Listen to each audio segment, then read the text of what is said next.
Санамсаргүй вектор симуляцлага нь түүний компонентууд буюу сансрын хэсэгчид хамааралгүй хэсгээс шалтгаална. Хувьсгчид хамааралгүй бол сансрын векторын хамтын тархалт нь хувьсгч тус бүрийн тархалтуудын үржүүртэй тэнцүү байх тул x1 гихмичлэн xp хувьсгчдийг тус тусад нь симуляцлана. Хувьсгчид хамааралтай бол хамтын нэгтийг нөхцөлт нэгтүүдийн үржүүр байдлаар задлах боломжтой тул үүний дагуу нэг хувьсгчийг эхэлж симуляцлаад улмаар түүнээс хамааруулан нөгөө хувьсгчийг симуляцладаг.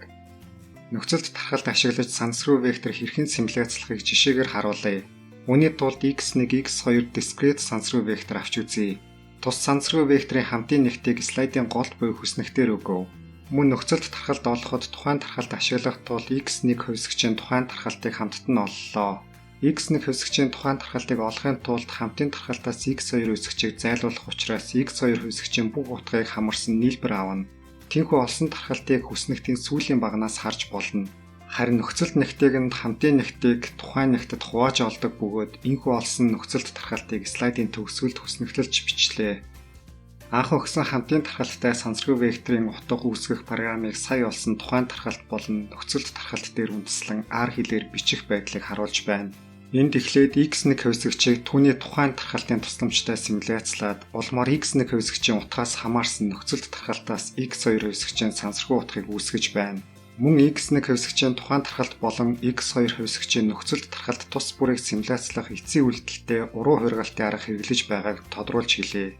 Хамгийн сүүлд харьцангуй давтамж буюу ямар утга хэдэн хувийг эзэлж байгааг олох бөгөөд энэ нь анх өгсөн тархалттай ойролцоо байгааг та бүхэн өөрсдөө шалгаарай. Одоо тасралтгүй сансрын векторыг нөхцөлт тархалтын тусламжтай симуляцлагыг харуулсан жишээ авч үзье. Слайд дээр эхлээд сансрын векторын хамтын нэгтийн функцийг бичиж харуулав. Удаах диаграммаас тус вектор ямар мөч дээр тархсныг бас адил утгын нэгт ямар байгааг харж болно. Симуляцийг өмнөхтэй адил эхэлж x1 хувьсгчийг симуляцлаад дараа нь түүнээс хамааруулж x2 хувьсгчийг симуляцлах байдлаар хийн. Үүний тулд x1 хувьсгчийн тухайн нэгт болон x1 хувьсгчаас хамаарсан x2 хувьсгчийн нөхцөлт нэгтүүдийг олох хэрэгтэй. x1 хувьсгчийн нэгтийг олохын тулд хамтын нэгтээс x2 аргументаар интеграл авна. Хамтын нэгтийн функцид x1 болон x2 аргументуудын нийлбэр нэгээс хэтрэхгүй гэсэн тул x2 аргументын дээд цаг нэгээс асах нь x1 болно. Мөн хамтын нэгтийг харуул x1 хувьсгч зөвхөн тэгээс их бөгөөд нэгээс бага утгуудыг авах боломжтой тул тухайн нэгтийн энэхүү илэрхийлэл нь x1 аргументын тэгээс их бөгөөд нэгээс бага утгуудын хувьд хүчинтэй юм. Одоо нөхцөлт нэгт олоход анхаарлаа хандуулна уу? Тус нэгтийг олохдоо хамтын нэгтийг сая олсон тухайн нэгтэд хуваана. Мөн энд олсон нөхцөлт нэгтийн илэрхийлэл нь хамтын нэгт дээр заасанчлан x2 аргументын тэгээс их бөгөөд нэгээс асах нь x1-ээс бага утгуудын хувьд хүчинтэй. Бусад тохиолдолд тус нэгт мэдээж тэгтэй тэнцүү байна. Одоо x1 болон x2 хувьсгчдийг симуляцлахад анхаарай. Эдгээрийн тархалтын функц уруугүй тул уруу хуургалтын арга хэрэглэх боломжгүй. Иймд зөвшөөрөх няцаах арга хэрэглэнэ. x1 хувьсгч тэгээс 1 гэсэн интервал дээр тархах тулд үүнийг симуляцлахад ашиглах кандидат тархалтаар тэгээс 1 гэсэн интервал дээрх жигд тархалтыг авч болно. Харин x2 хувьсгч тэгээс их бөгөөд нэгээс асах нь x1-ээс бага утга авах тул яг ийм интервал дээрх жигд тархалтыг кандидат тархалтаар авна. Улмаар зөвшөөрөх няцаах аргын тогтмолыг симуляцлах сансрын хувьсгч тус бүрийн хувьд олсон нь харагдаж байна. Энд симуляцлах хувьсгчдийн нэгт бас кандидат тархалтын нэгт ямар хэлбэртэй болохыг анхаараарай. Эцэст нь сая олсон C1 болон C2 тогтмолууд ба симуляцлах тархалтуудын нэгтүүд бас кандидат тархалтуудын нэгтийн хувьд кандидат утгыг зөвшөөрөх нөхцөл ямар хэлбэртэй болохыг слайдын төгсгөлд бичлээ. Одоо симуляцийн програм хэрхэн бичсэнийг харна уу? Эхлээд x1 хувьсгчийн сансргүй утга үүсгээд улмаар түүнээсээ хамааруулж x2 хувьсгчийн сансргүй утга үүсгэж байна. Эцэст нь хоёр утгаа нийлүүлж вектор байдлаар утга болгон буцааж байна. Хамгийн сүүлд нь үүссэн сансргүй векторуудыг цэгэн диаграммаар дүрсэлж үзүүлэх тушаал нэмж бичлээ. Симуляцаас гарсан үр дүнг анх өгсөн тархалттай харьцуулсан диаграмм байгуулав. Эндээс нэгт их хэсэгт сансргүй векторын утгууд буюу цэгүүд шигүү, харин нэгт бага хэсэгт цэгүүд сэрэг болж байгааг ажиглаарай. Уруу хуургалтын аргаар дискрет сансргүй вектор симуляцлах нь нэг хэмжээст дискрет сансргүй хэсэгт симуляцлахтай төстэй юм. Үүний тулд эхлээд хамтын тархалтын хүснэгт дээр өгсөн магадлалуудын хоримтлагдах нийлбэрээр магадлалын 0.1 эрчмийг хэрчиж хуваана. Хуваалтын үр дүнд үүсэх интервалууд ямархуу байхыг слайдын голд томьёолж харуулав. Энэхүү симуляцийг хэрхэн хийхийг харуулахын тулд жишээ болгон өмнө авсан тархалтай ахин авъя. Ингээд тус дархалтын хувьд магадлалын 0-1 хэрчмийн хуваалтыг харгалзах утгуудтай нь хамт олж тогтоосныг слайдын төгсгөлд харуулав. Хамгийн эхний 0.1 магадлал нь x1 болон x2 хэвсэгч хоёулаа тэгтэй тэнцүү байх магадлал юм. Иймд хамгийн эхний тэгээс 0.1 хүртэлх интервал 0 ба 0 гэсэн хос утгад харгалзана. Харин дараагийн 0.4 гэсэн магадлал x1 болон x2 хэвсэгчид харгалзан тэг болон нэгтэй тэнцүү байх магадлал бөгөөд өмнөх 0.1 магадлал дээр нэмгүүл 0.5 гарна. Иймд 0.1-ээс 0.5 хүртэлх завсарт 0 ба 1 гэсэн хос утга харгалзана. Ийм байдлаар 0.5-аас 0.7 хүртэлх завсарт 1 ба тэг хос утга харгалзана. Харин хамгийн сүүлийн 0.7-оос 1 хүртэлх интервалд 1 ба 1 хос утга харгалзана. Ингээд симуляц хийхдээ суурь сансрагууд тоо эдгээр интервалуудын алинд нь унаж байгааг тогтоогоод улмаар түүнд харгалзах хос утгыг сансрын векторын утга болон авах юм. Уруу хуургалтын аргаар дискрет сансрын вектор симуляцлах алгоритмын санааг өмнөх слайдын тайлбараас гадралсан гэж найдаж байна. Алгоритмын эхний алхамд U гэсэн суурь сансрагууд тоо үүсгэнэ. Удаах алхамд магадлалын хоримтлагдах нийлбэрээр үүсэх завсрын чухам алинд тус сансрагуудаа харьяалагдж байгааг олж тогтоогоод улмаар тус завсарт харгалзах утгыг буцаана. Улмаар жишээ болон авсан тархалтын хувьд уг алгоритмын дагуу ажиллах симуляцийн программыг ар хэлээр бичиж харууллаа. Өмнө үзсэн зөвшөөрөх няцах аргаар дурын тархалтай сансрын вектор симуляцлах боломжтой бөгөөд аргачлал нь өмнөхтэй адил юм. Харин бид энэ удаа дурын мууч дээр жигд тархсан сансрын вектор симуляцлахыг үзнэ.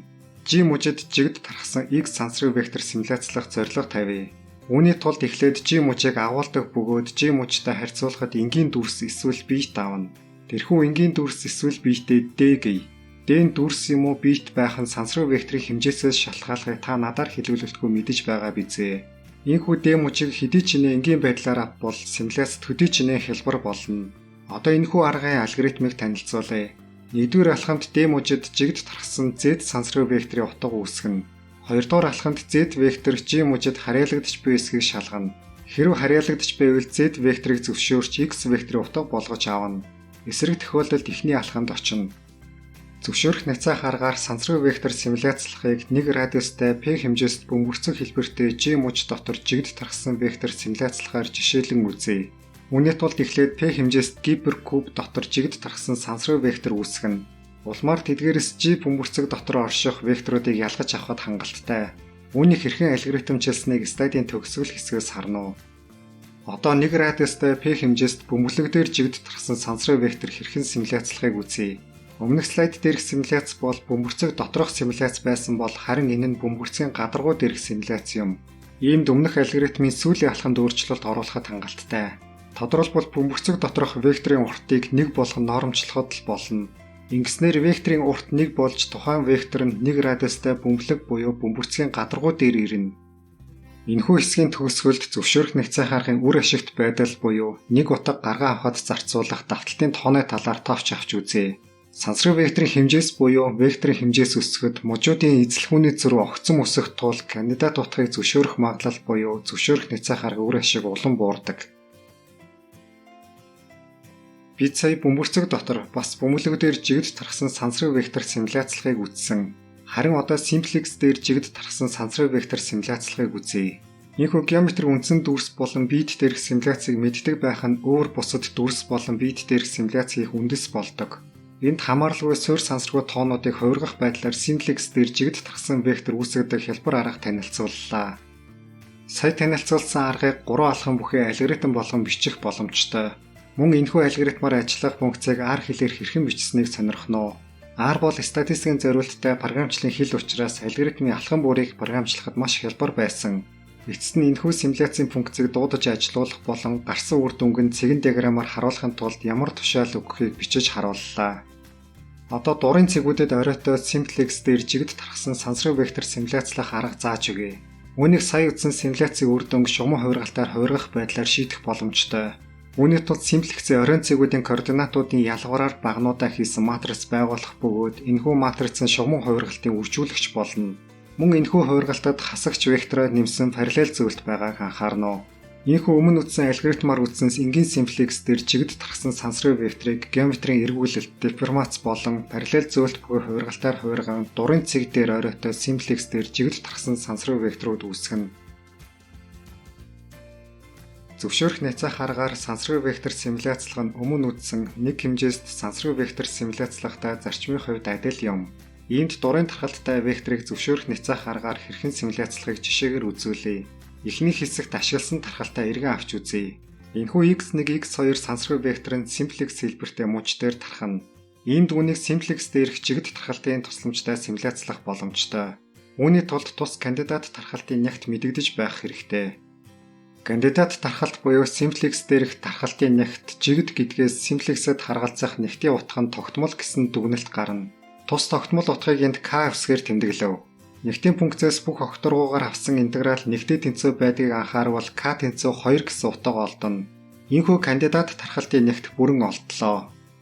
Одоо зөвшөөрөх няцаах аргын c тогтмолын утгыг олъё.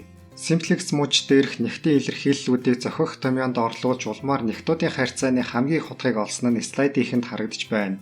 Зорилгын функц шугам бөгөөд зааглалтын олонлог simplex хэлбэртэй тул тус максимум simplex-ийн оройнуудын аль нэг дээр байна. Ийхүү x1 тэнцүү тэг ба x2 тэнцүү 1 үед функц хамгийн их 2-3 утгадаа хүрнэ. Улмаар simplex дээр жигд тархсан кандидат утгыг зөвшөөрөх нөхцөл ямар хэлбэртэй болохыг харуулж байна.